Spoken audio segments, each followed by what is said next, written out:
Ito na mga idol, mga boss, amo manager. 13 all po, 13 all. Mot versus Smith.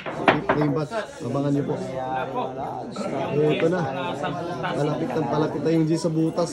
Buti na nakagerbol yung uno.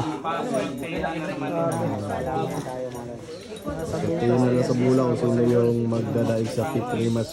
Lalaban nila Shane versus Mot. Ayun, tinulak talaga. Tapos ang Post lang. Post. Pinabalik yung Gis. ginawa. Wala pong foul doon.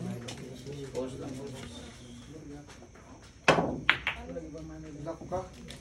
Gabi na discard yung ginawa ng batang hard booty. No? Grabe na dunong yun. Parang class A.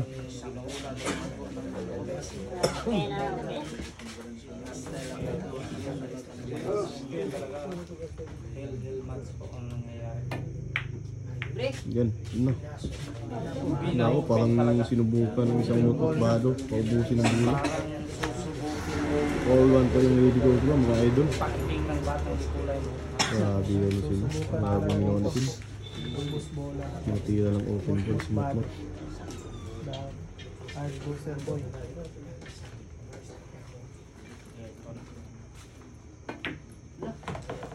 Malakas. Inimusap. Perfect. Grabe na mukha. Impa yung tira.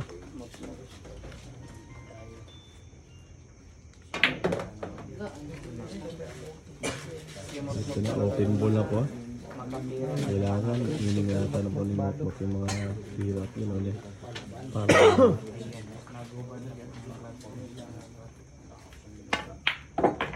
sulit na sulit.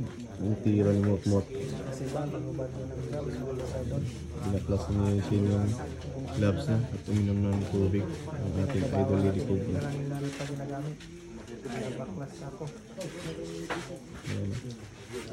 Sobrang iningatan na po ni Motmot. Nilagyan ng tanda.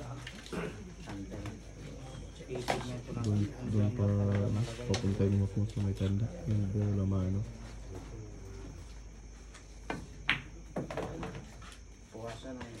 Grabe, perfect. Perfect talaga. Parang hindi natakot yung Marvel City.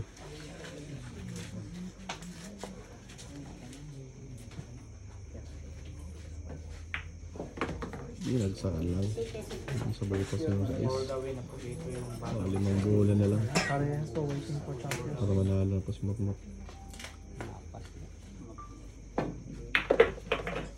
Nauna pa talaga. Yun o. Ayun, pagpabor talaga yung ginawa ni Motmot.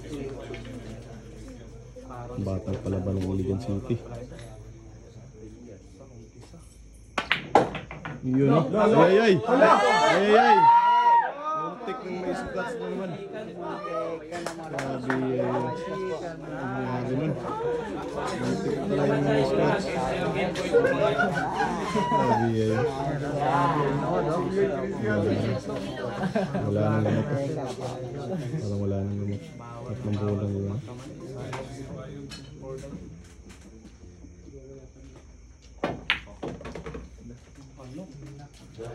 Grabe yun. Ito na. Pagapangin na lang. Pagapangin yung tira. Pinumot-mot sa may biya. So may pasok yun. Tapos na yung laban. At panalo na po yung isang Motmot bado.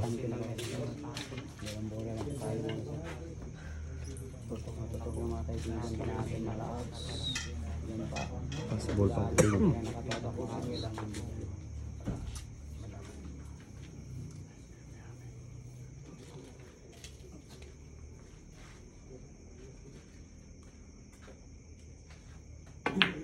I love you, Lord. Grabe na kasi daw na I love you, Lord. Grabe na pagit yung Motmot. Pagit yung Motmot ha. Parang panalo na talaga. Passable na. Kahit sa sugalan. Panawag na sa tawon ng 20 Lord. Ay, salamat. Grabe ay panalo na sa Motmot sa 5 match nila ni Shane Asibar. Finals na no? 14-13 po. Grabe ay. Na-hardway pa si Shane. Na-hardway si Shane, na-hardway. Na-hardway po yung ating idol Shane Asibar.